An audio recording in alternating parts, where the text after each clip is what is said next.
The cicadas have made their way to the pepper patch. They love climbing up these grow bags, so my strawberry plants are just absolutely covered with them. Just look at how many have emerged on my tree.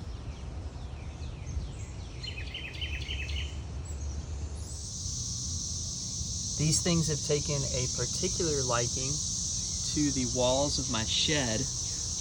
Thousands and thousands of them have emerged all up my shed. And I'm sure throughout this video you've been able to hear the screeching. That's all of them up in the trees.